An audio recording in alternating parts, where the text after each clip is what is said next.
નિગમ દાહોદ દ્વારા CPR તાલીમનો કાર્યક્રમ યોજાયો।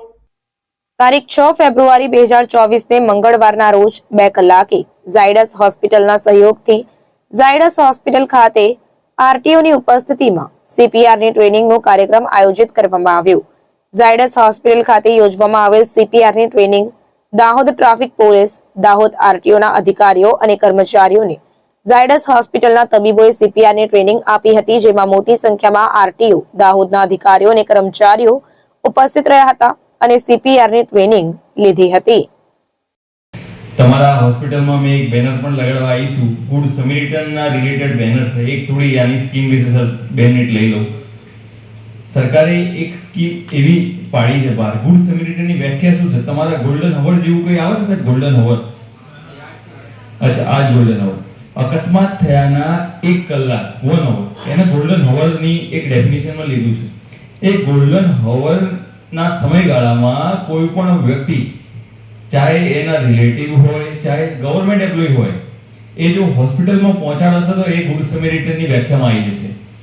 સરકારે નવો કાયદો જ્યારે લાવ્યો ત્યારે 136A motor vehicle act 136A એમાં ઘણા સુધારા કર્યા। એમાં ગુડ સમેરિટનને કેટલા રાઇટ્સ મળે, શું રાઇટ્સ છે એ બાબતે આખી ડિસ્ક્રિપ્શન આપ્યું। સરકાર 5000 રૂપિયા આપે છે સર।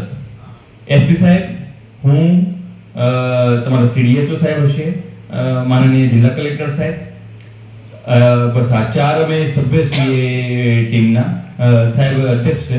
અને અહીંયાથી તમારો ઓપિનિયન, તો એ દરમિયાન જ્યારે પણ તમે ફિલ્ડ ઉપર જાઓ તો આ વસ્તુ ધ્યાન ઉપર રાખજો કે તમારો opinion is the most important for us. તમે એમ કહી દેશો કે ભાઈ ઓકે, આ 1 કલાકની અંદર લઈને આવી ગયેલો આ વ્યક્તિ, તો અમે 5000 રૂપિયાની કઈ કિંમત નથી, એ હું તમને સમજાવું છું કે હું આ તમને આવી રીતે આપણે એમને પ્રતિભાવ ચકાસીશું। તમને કેમ છે? તમે કોણ છો? તમે ક્યાં છો? શું નામ છે તમારું ભાઈ? જો દર્દી પ્રતિભાવ આપતો હશે તો શું કરશે? તે બોલવાનો પ્રયત્ન કરશે, કાં તો હાથ પગનું હલનચલન કરશે, આંખો ખોલવાનો પ્રયત્ન કરશે, કાં ખાંસી કરવાનો પ્રયત્ન કરશે। જો દર્દી પ્રતિભાવ આપે છે તો તેનું નિરીક્ષણ કરતા રહો અને નજીકના જેવી સ્વાસ્થ્ય કેન્દ્ર છે તેનામાં તેને સ્થળાંતર કરો।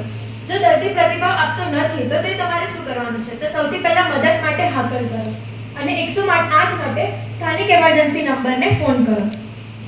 હવે કોલ કર્યા બાદ તમારે કઈ જાણકારી આપવાની રહેશે? તો સૌથી પહેલા પોતાની ઓળખ આપો, પોતાના જગ્યાની ઓળખ આપો, દર્દીના સ્થિતિ વિશે જાણ કરો કે દર્દીની સંખ્યા કેટલી છે, તેમની ઉંમર કેટલી છે, જાતિ એટલે કે તે પુરુષ છે કે સ્ત્રી છે, તેમની શું તકલીફ છે, એમની અત્યારે હાલત શું છે અને મદદ કરવા વાળા કેટલા છે ત્યાં ઉપસ્થિત।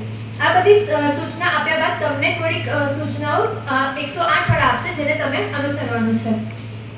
આના પછી આપણે છાતી પરના દબાણની સંકોચનની પ્રક્રિયા શરૂ કરીશું। તો એ સંકોચનની પ્રક્રિયા આપણે 5 સેટમાં 30 આપની કમર વ્યક્તિ કરતાં ઊંચી રહે તેવી રીતે આપણે ઘૂંટણ પર બેસવાનું છે। હવે છાતી પર દબાણ આપવા માટેની હાથની સ્થિતિ કેવી હોવી જોઈએ? તમારા હાથનો પોચો છાતીના ઝિફર્ડ પ્રોસેસ એટલે કે છાતીના વચ્ચેના હાડકામાં સૌથી નીચેના ભાગ પર ના 2 આંગળી ઉપર તમારે હાથનો પોચો રાખવાનો છે, જેમાં તમને ચિત્રમાં બી બતાવ્યું છે। એક હાથનો પોચા પર બીજા હાથનો પોચોને રાખી આંગળીનો અંકોડો બનાવવાનો છે, આવી રીતે। આ ચિત્રમાં બી દેખાય છે એવી રીતે। પછી કોણીનો ભાગ અને ખભો એક જ લાઈનમાં વાળ્યા વગર સીધો રાખી અને હાથની આંગળીનો અંકોડો બનાવી આપણે છાતીના સંકોચનની પ્રક્રિયા શરૂ કરીશું। તો ઓછામાં ઓછું 5 સેન્ટીમીટર પણ 6 સેન્ટીમીટર કરતાં ઓછું છાતીને દબાવવાનું છે। છાતીને 1 મિનિટમાં આવી રીતે 120 વાર દબાવવાની હોય છે। 2 દબાણ વચ્ચે હાથ બિનજરૂરી ઉચકવા નહીં અને છાતીને આપવામાં આવતો દબાણ બી બિનજરૂરી રોકવાનો નથી।